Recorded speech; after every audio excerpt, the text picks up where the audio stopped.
So we are in the second talk of this mini course, a proof of Neumann-Wahl's Milnor fiber conjecture via log geometry. So recall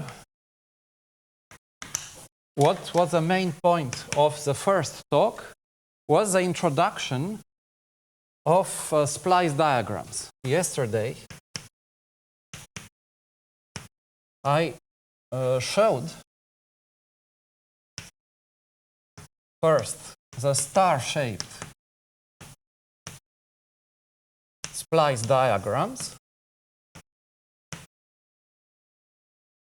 starting with the example describing the E8 singularity link. This corresponds to the link of the E8 singularity. And I said that more generally, one has a stars P1, P2, P3, like this, to Pn. And then I showed another example here, which is not star-shaped because it has two internal vertices. And here the decoration I put were 2, 3, 7 and 2, 5, 11. An example taken from a paper by Neumann-Wahl. So you see that one has edge decorations.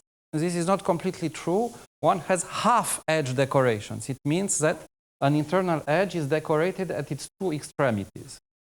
Only for the edges which go towards leaves, which are vertices of valency 1, one needs a decoration only near the internal vertex. Internal vertices will be called, like in Neumann-Wahl's papers, nodes. So please, when I speak about nodes, please think about such internal vertices. And those which are here are leaves. So this is a leaf. Why? Because this is a connected graph without cycle, which is called usually a tree. So what is the general definition of a splice diagram? A splice diagram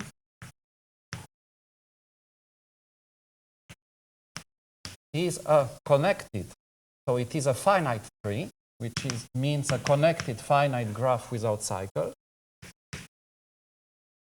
with, so first thing, as in this example, you see there are no nodes of valency 2.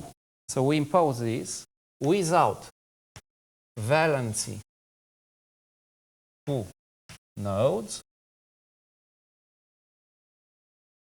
and with half edge decorations in the neighborhood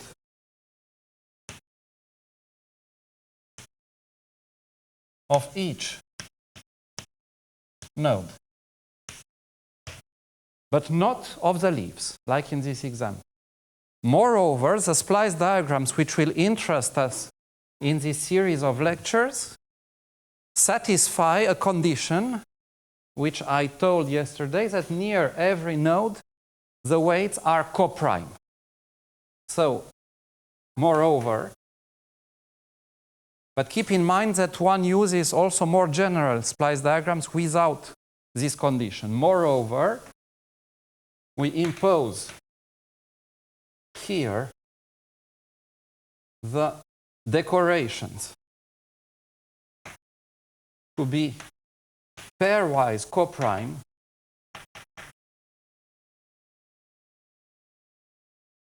around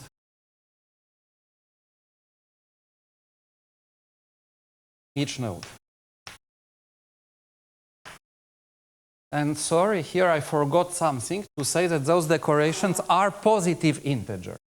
So here you have to add these informations that they belong to z bigger than 0. And a remark is that they may be 1.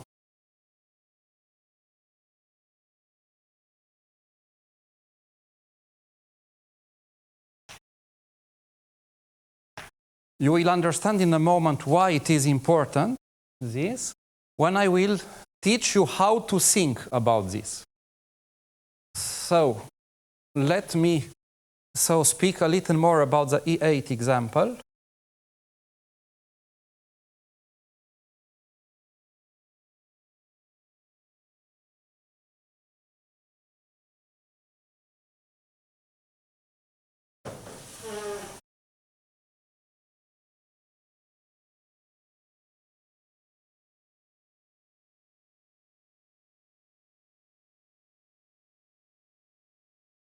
How to think.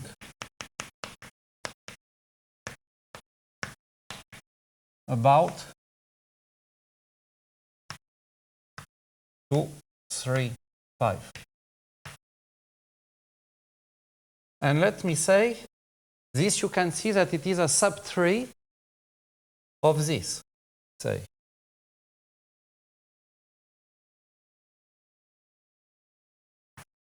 And I will add here 2 more rays from this star, say one here and one here, and I will put here the weights 1 and 1.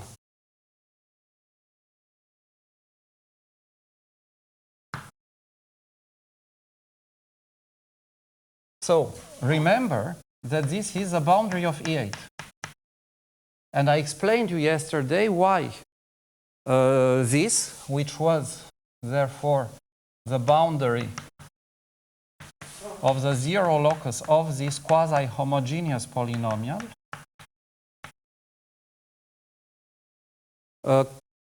it contains 3 special knots, which are the intersections with the planes of coordinates. And those are, in fact, as I told you, the special orbits of the S1 action, which comes from the quasi-homogeneity. So there you can think about your 3 manifold here, containing a lot of circles. I will say this is one of the special orbits, say that this is a second one, and this is, it's a purely symbolic drawing. But you see, by this drawing, I want to indicate that they are linked, in fact. You do not have to think about them as independent.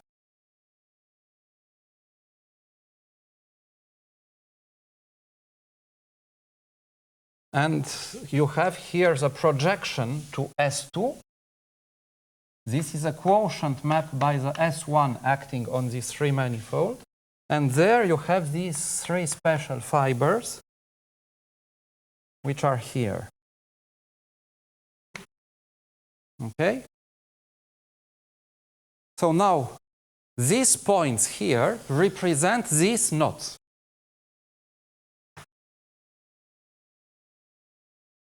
And this one. So say that this will, if you say that this is K5, corresponding to the edge with the weight 5. Say this is K2, and this K3. And so in the basis here, you can also put this as a 2, as a 3, as a 5, and as a 3. I will say also something which I won't use in this lecture, but depending on what you know, it may help you or not. Is that this is an instruction to see this sphere not as a usual manifold, but as an orbifold. So it has 3 orbifold points, and these are the instructions to look at the isotropy group, which describes the non-trivial orbifold structure near that point. Okay? And in fact, it was Thurston in the 70s who began to explain that in order to do 3-manifold topology, one has to work not only with the surfaces in the usual sense, but also with orbifold surfaces. And one can still do a lot of usual cast and paste topology with such orbifold surfaces, but paying attention to such numbers which decorate special points. Okay, so now how to think about this? First, these are these three knots. But now remember that the manifold is filled with all the fibers. All the other ones are regular ones. Near, so they are the fibers above other points. So imagine that you take another point here in the base. Here. How to represent it? Well, exactly in this way. You take a new ray, but now you put here the weight 1, which indicates that you do not have there a special structure. There, the fibration is locally trivial. Those numbers here indicate in which way the fibration is not locally trivial. So a point. I told you yesterday about a theorem of Seifert, which says that integral homology spheres, which are Seifert manifolds, are classified by such drawings. It means exactly by such diagrams.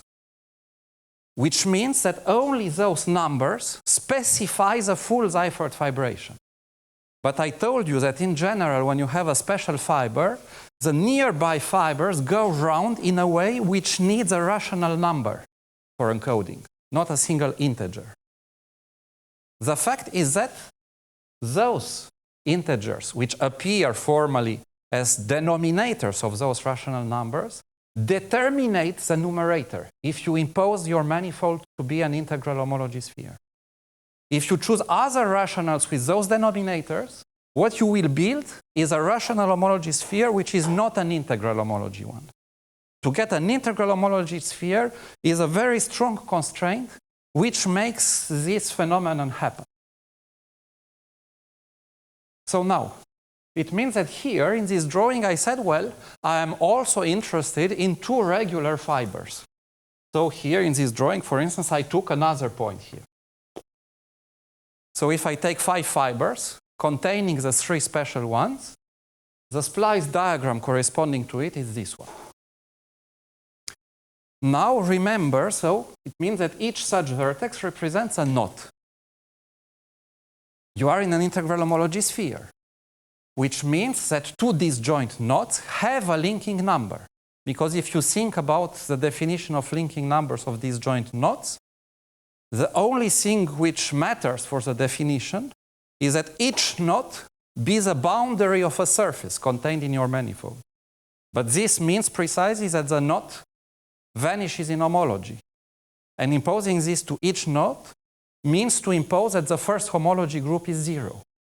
And this, by Poincaré duality, means exactly that both the first and the second homology group are 0, which means exactly that you are in an integral homology sphere. So integral homology spheres are exactly the 3 manifolds in which you have the usual linking theory of knots. So you can ask, what are the pairs, the linking numbers of pairs of such knots? Such diagrams are very convenient. Say, for instance, I want to look at the linking number of 2 regular fibers here, so corresponding to these 2 ones. What do? I remove them from the drawing, and I take the product of the weights which remain. So 2 times 3 times 5. That gives 30. Okay? It's normal that that linking number does not depend on the 2 regular fibers, because any choice of 2 regular fibers is isotopic to any other choice. You can move them freely around by isotopy. The only fibers which cannot be moved freely by isotopy through fibers are the special ones. But what I told you is true also for the special ones. Imagine that you want to compute the linking number between K3 and K5. You go here, you remove these 2, and you take the product of what remains. There is simply 2. So this is the meaning of those numbers. One of the meaning. Because what is great of those splice diagrams is that those numbers can be interpreted in many ways. So this is the first one. They tell you how to compute those linking numbers. If you think algebraically, remember that those knots correspond to curves drawn on the surface, the intersections with the planes of coordinate. So to 2 knots correspond 2 curves. You can look at their intersection number on the surface. in the sense of Mumford. It's the same. It's that number. So depending on what you want to do, if you want to think topologically or algebraically, you get those numbers. Now, you can also say, to do that, it means that you intersect the surface defined by this equation. We say the surface which is x equals 0 and y equals 0. It means that algebraically, the intersection there is a dimension of the local ring which describes algebraically the intersection. So you start here from C of x, y, z, and we quotient by the three equations, x2 plus y cubed plus z5, and x and y, which means that you kill x and y. So this is the same as C of z quotient by z5. Well, the dimension of this is 5. So you see again the same thing. Okay? And therefore, you see that this combinatorial object allows you to see immediately that information. There is a question. Patrick, is it correct to say if I consider this FAM map and put U is y squared, V is y cubed, W is Z5, then this is the image of the Hopf fibration, in fact, that I get? I think, yes, in dimension 5. I think so. You can do such a game, yes. Are there questions at this point? So I told you that the first interpretation of those numbers. Now let us see a second interpretation, remembering that usually links of surface singularities are sought using resolutions, exactly like in Andra's course. The minimal resolution of the E8 singularity is good. It means that it has simple normal crossings. And its dual graph, so minimal resolution of E8, has dual graph the following.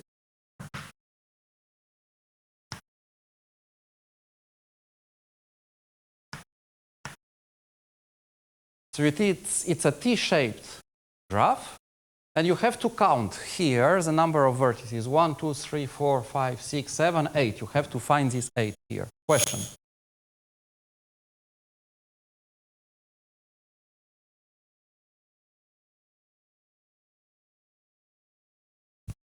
So sorry, this interpretation you gave in terms of intersection numbers of the link. So does that mean that in general these special orbits will come from an algebraic?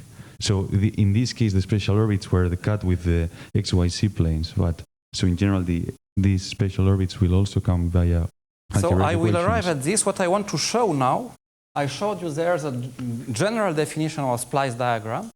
The operation of splicing I showed yesterday allows to associate an integral homology sphere to each such diagram. And now what you ask is, in fact, do they correspond to singularities? And I will say in a moment what is a general theorem about that. But before that, you see now I'm coming back to this singularity viewpoint. When you have a singularity, you have also this second description of the three manifolds. And I want to show you what is a relation between the two encodings of the topology. This one and this one. So here, what do you have? This is a shape of the dual graph. But here, every exceptional divisor is a P1. So topologically, it's a sphere. All of them have genus 0, which one does not write usually. And then you look at self-intersections. Here, they are all -2.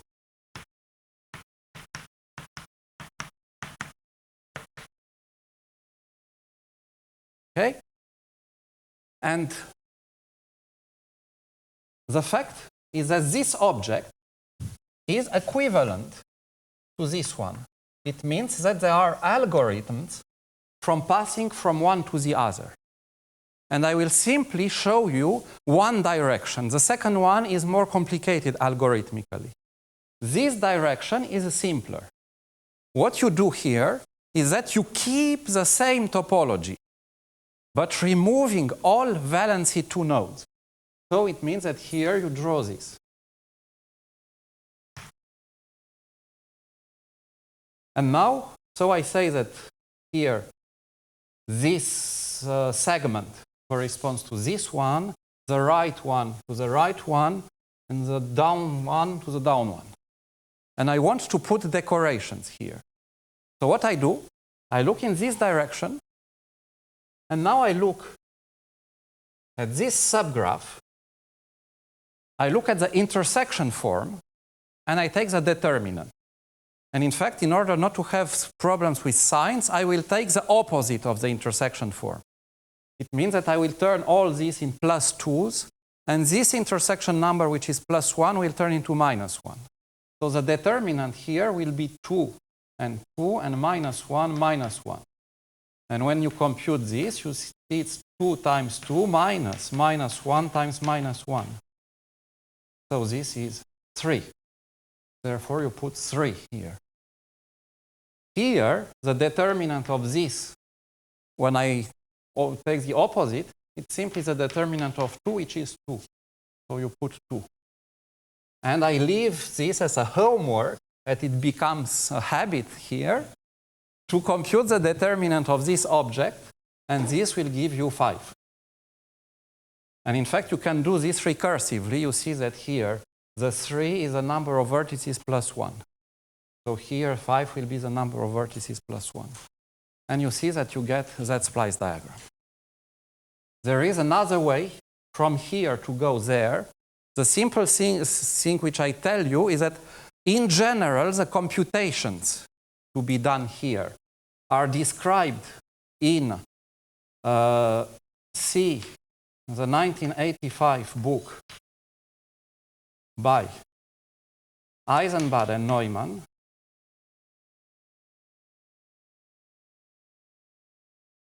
And the 2005 papers of Neumann-Wahl. You have interesting fragments of computations of this kind, which you can gather from all those papers.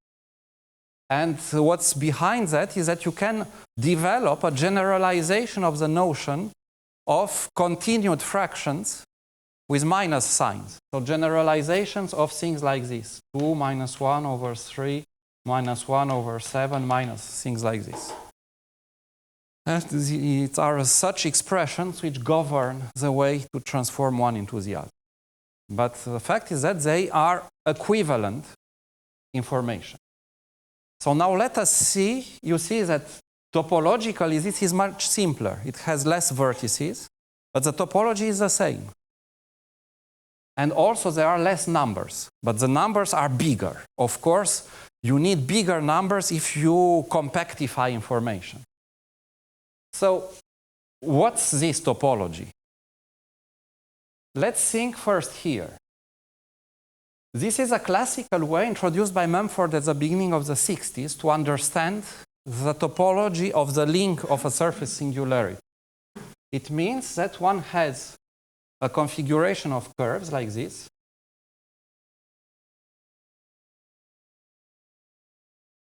Inside a surface.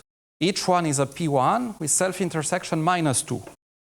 And the boundary, the link of the initial singularity, if you lift it to the resolution, will appear here as the boundary of a tubular neighborhood.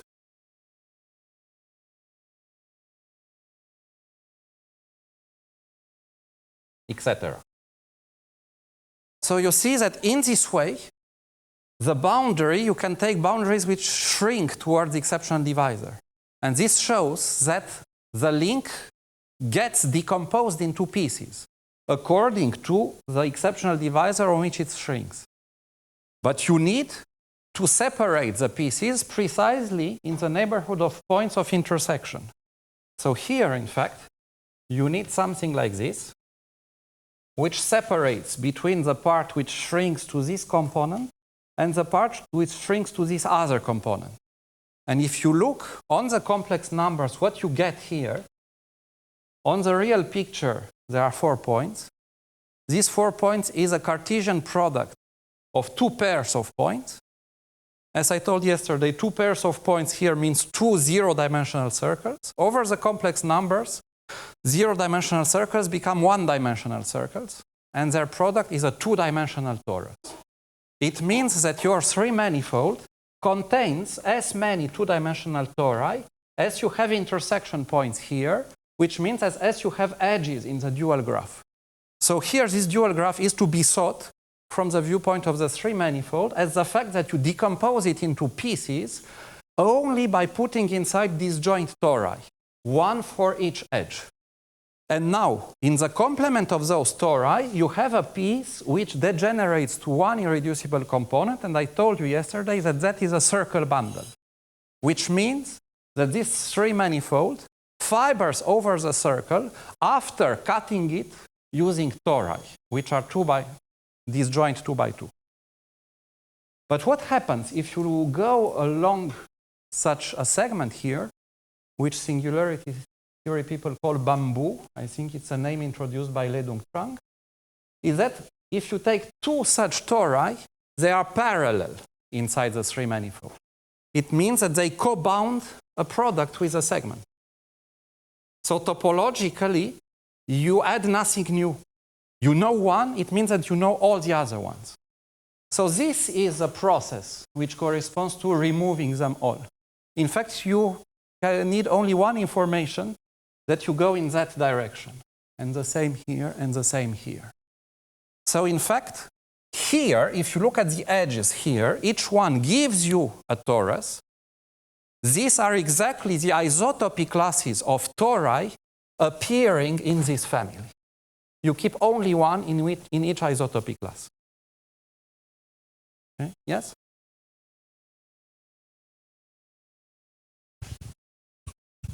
So can one imagine that if you would do this splicing thing and that, I mean, we have intermediate spheres which have 2 trivial knots on it corresponding to, I mean, how should I say?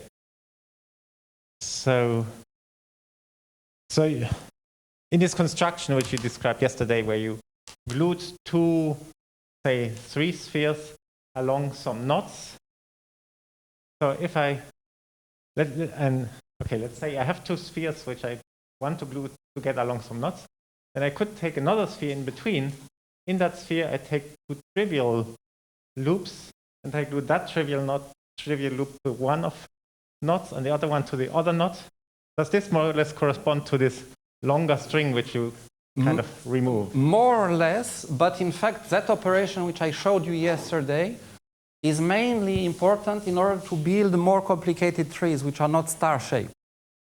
In fact, the philosophy of what we are doing here is that those corresponding to star-shaped graphs are elementary ones. And they are used as building blocks, but you see they contain compactified information. In some sense, this is the simplest way to put all this information together. Yeah, exactly. So in some sense, I was asking whether you could have done it more complicated, the right-hand thing.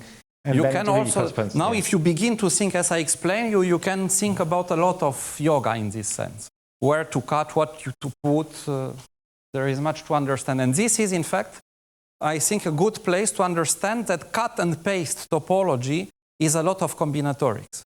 You see? Okay. There was also something very important here. I told you that from this viewpoint, the link of the singularity gets decomposed into pieces. And don't forget that the theme of my course is to say how to decompose Milnor fibers into pieces. So the method will be exactly that, to make Milnor fibers degenerate to normal crossings divisors. But we will see that the equations will impose us to work with more general objects than normal crossings divisors. And I will show you, I will tell you that exactly at the moment when you have this imposition.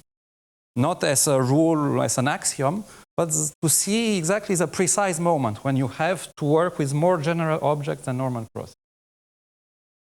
But indeed, you see the prototype of the method of decomposing an object into pieces is make the object degenerate to a reducible other object, and then look what part degenerates to each part. Are there questions here? So this book is very nice for discovering all this stuff. They study plane curve singularities and their invariants. For instance, monodromy and the zeta function of monodromy Alexander polynomials in terms of such diagrams. And such diagrams are very convenient because also such monodromic invariants get decomposed into pieces corresponding to those splice diagrams. And you can see this in that book. Okay.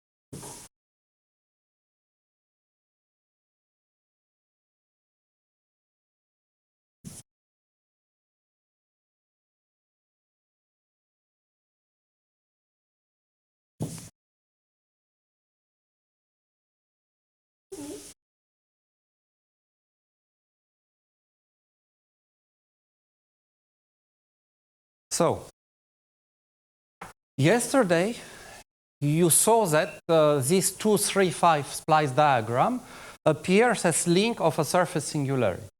Then I showed you the special type of complete intersection of Pham-Briscoe-Ham type, which by Neumann's theorem of 1977 presents all star-shaped graphs as links of surface singularity.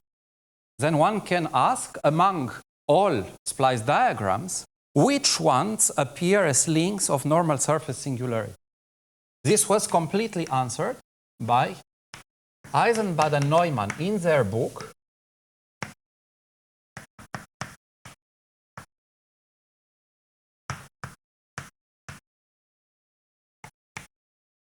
The Integral Homology Sphere Links of Normal Surface Singularities. It means complex normal. In my talks, surface singularities will always be complex. Surface singularities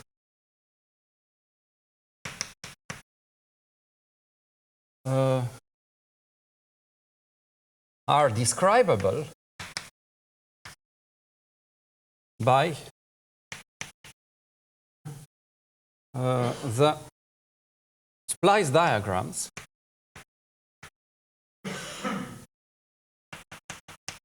which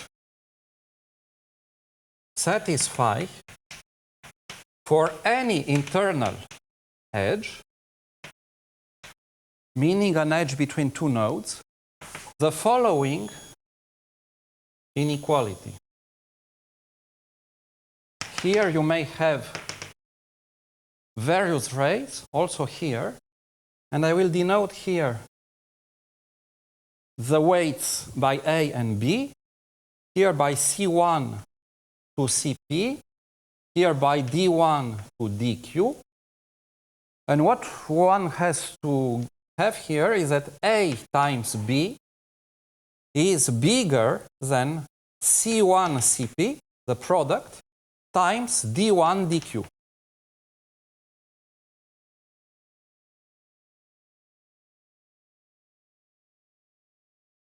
So you see, this tells you that the weights on a node have to be together in a special way bigger than the neighboring weights in this sense.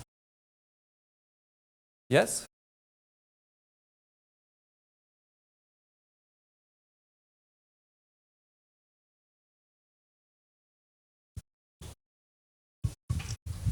So what is the role of normal in this theorem? Because if you have a solve a singularity and you take the normalization, the link is the same. This you can replace with isolated, irreducible.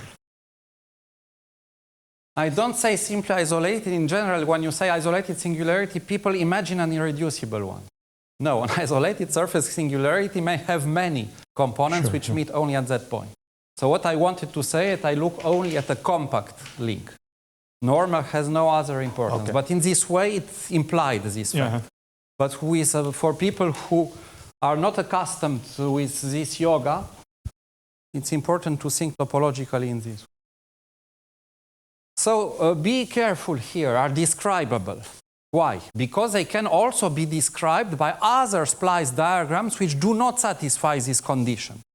Because exactly like for plumbing graphs, there are operations which allow you, corresponding, for instance, to blowing up, blowing down, and you can do positive or negative blowing up, blowing down, and those gives you other graphs which describe the same manifold.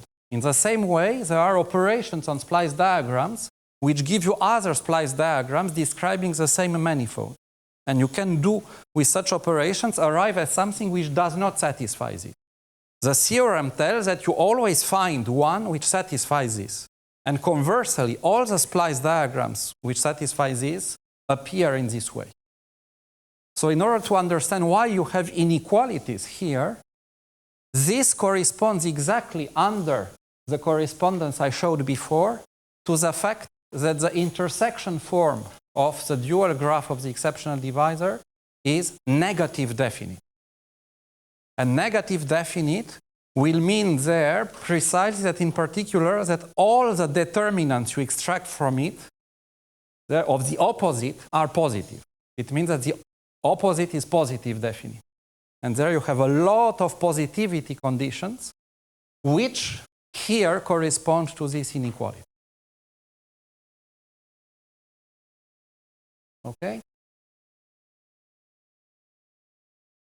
So you see, if you ask which splice diagrams correspond to singularity links, this one. Example, the example I showed you before,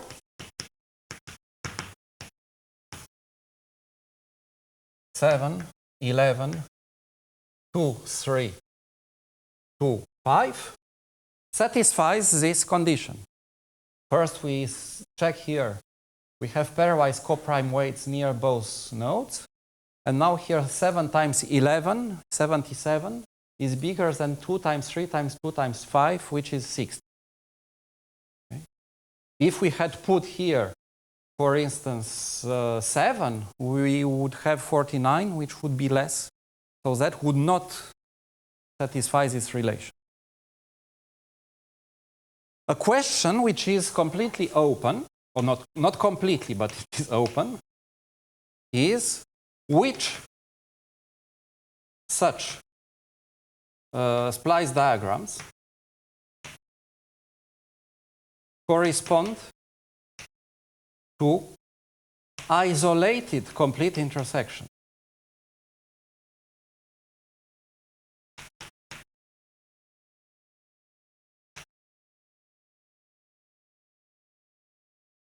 For E8 it is true.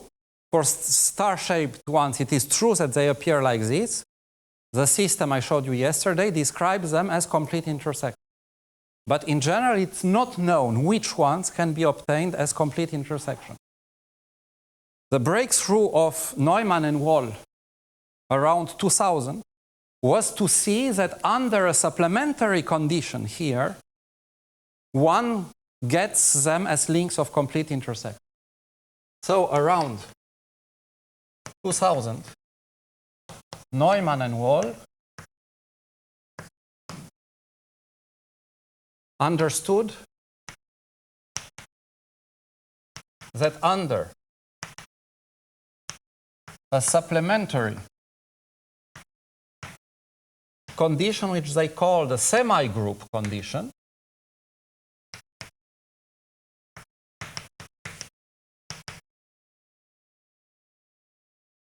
one gets links of complete intersections.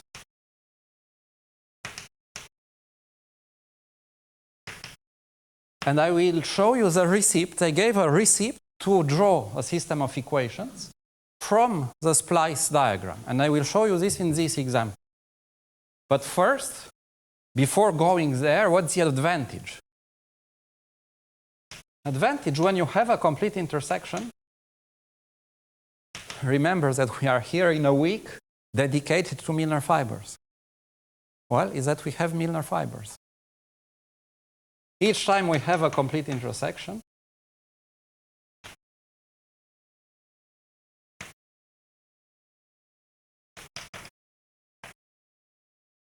we have a Milnor fiber.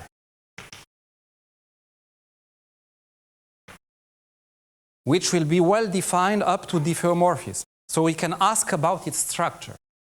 Why? Exactly like when you have one equation, so you look at your singularity defined by f equals 0, Milnor fiber is simply you perturb 0. You put f equals epsilon and you look at this piece obtained in a small ball. You do the same when you have your equations f1 to fn minus 2 here, by perturbing each one. F1 equals epsilon 1, F2 epsilon 2, Fn epsilon n. And for epsilon 1, epsilon n taken generically in a small ball in the target, you will get a manifold which is well defined because the discriminant does not disconnect the space. So, question, what is that Milnor fiber?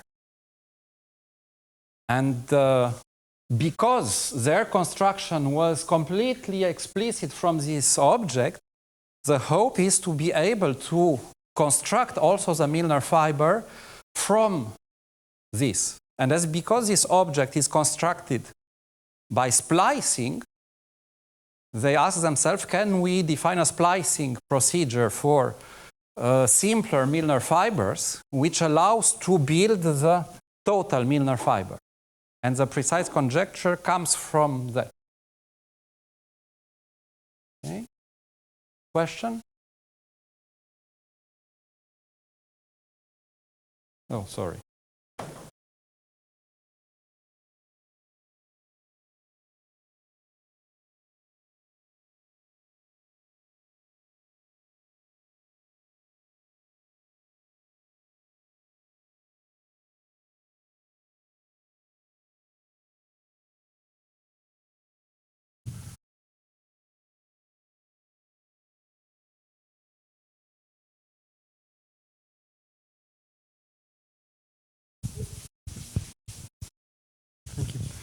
Is that question equivalent to asking, or how it relates to asking which plumbing graphs correspond to complete intersections? Yeah. This is more general. Here is a sub-question relating only with those singularities with integral homology sphere links. But in general, you can ask this if you don't impose that constraint. Okay, thank you. And that is also completely open. Yeah, thank you. And also the question, so here nearly all the questions you can ask are open. For instance, which graphs correspond to isolated hypersurface singularities? Open. So for which ones correspond to smoothable singularities? Open. Things like this. And in fact, the person who knows, I think, the best the situation, the state of the art in the world is Andras here. So if you want to know what's known, see you have here the center of the star. But the good news is that there is a big field to be explored by all the talented young persons who are here. This is great.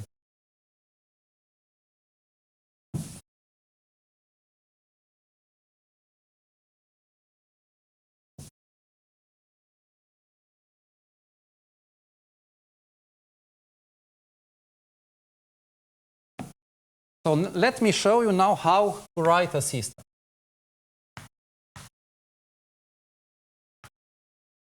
7, 11, 2, 3, 2, 5. So in the star-shaped situation, remember that the leaves corresponded to the variables. We said that we obtained them by cuttings with the corresponding hyperplanes of coordinates. We will do the same here. We associate a variable to each leaf. Say Z1, Z2, Z3, Z4. Now we will write equations in C4 with those coordinates, which means that we need two equations. We will have one equation corresponding to each node. So equations are not independent of the graph. You have to think them as concentrated near the nodes. And we have only one equation near each node because here the nodes are of valency 3. If you had valency 4 here, you would need two equations, but the game is like for the systems yesterdays. The monomials would be the same. You simply change the coefficients with the Ham rule of having maximal minors non-zero. The tricky aspect is to find the exponents. So let me show you now for one of them here, what's the corresponding equation? Well, you will search for monomials, and the monomials will correspond bijectively to the edges which get out of that point. When you go directly to a leaf, the rule is very simple. You look at the leaf variable, you write Z1, and as exponent you put these two here. Very easy. And a coefficient in front. I will put stars, meaning that you are free to vary those coefficients. Plus, here towards Z2, it's simple, the exponent is 3. The tricky part comes here, when you go to a direction where you have bifurcations. But there the rule is that you will use all the variables you see in that direction. Mentally, what you have to do to be able to do such computations is to say that your space is your tree. And you travel from node to node, like a bee from flower to flower. And when you are on a flower, you look around you, and in each direction you see what you see.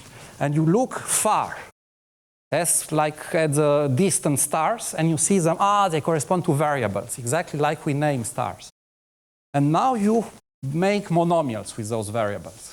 So here you will have Z3 and Z4. And the subtle point is here, what to put in those boxes. Okay? And here comes the semi-group condition, is that you want that this 7 here, which you see in this direction, to write it as to decompose it into what? Let's look at the geodesic till each extremity here. We look at it, and we look at the product of the nearby weights. So here, the nearby weight will be 2. So it must be something times 2. And remember that this corresponds to the geodesic going to Z3. Plus something times, when you go to Z4, the nearby weight, there is only one, which is 5. And you ask, can I pay 7 euros with coins of 2 and 5 euros? Don't tell me that you don't have coins of 5 euros. Well, you can do it, and here in only one way, 1 and 1. So finally here, these are the exponents you put here, 1 and 1. But sometimes you cannot do that. Imagine that you had here 7, and that the weights here were 11 and 13. You cannot pay 7 with coins of 11 and 13 euros. So there, the semi-group condition is not satisfied. So you see that's a tricky arithmetical condition which has to be satisfied for each node and in each direction. It is trivial when you go directly to a leaf, but you have to solve such a Diophantine problem, which is a problem in a semi-group. Why semi-group? Because this question is, take the sub-semi-group of the natural numbers generated by 2 and 5 and ask if 7 belongs to it. That's why you have the word semi-group there. So here you have the first equation. And now if we go to the second one there,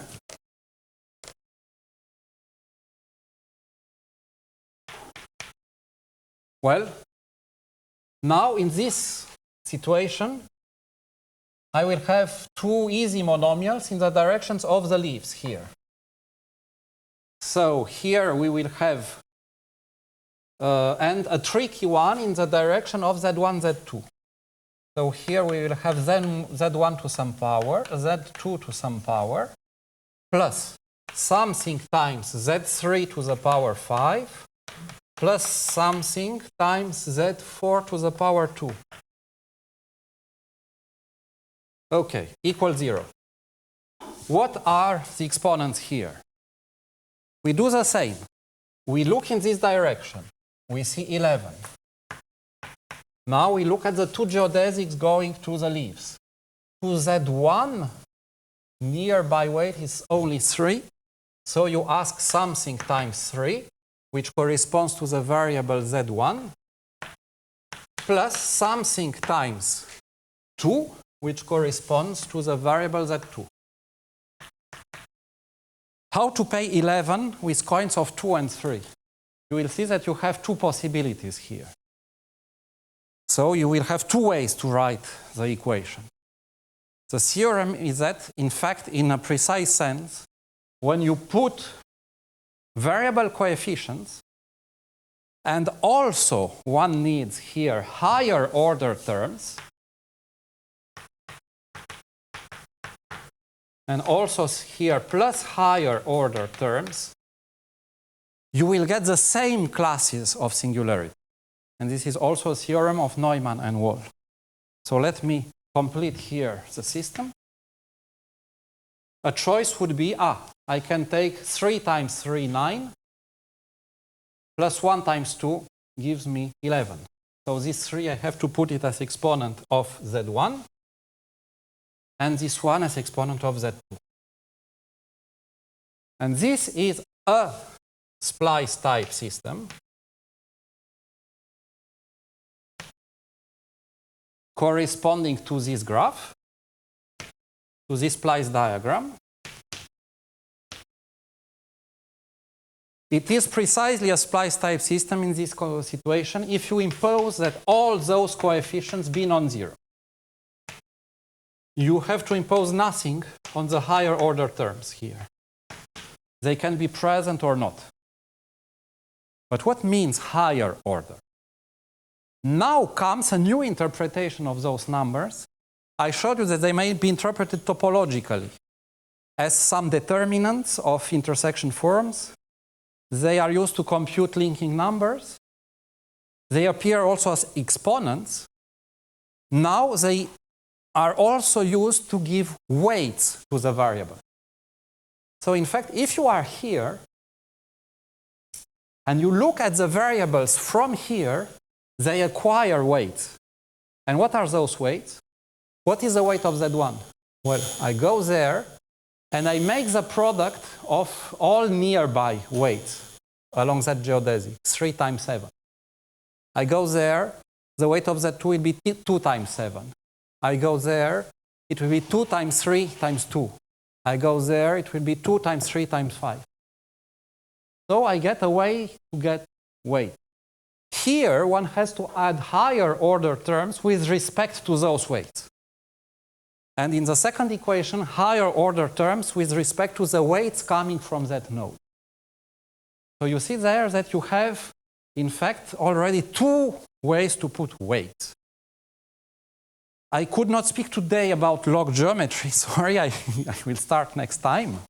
But I will say only a word about it.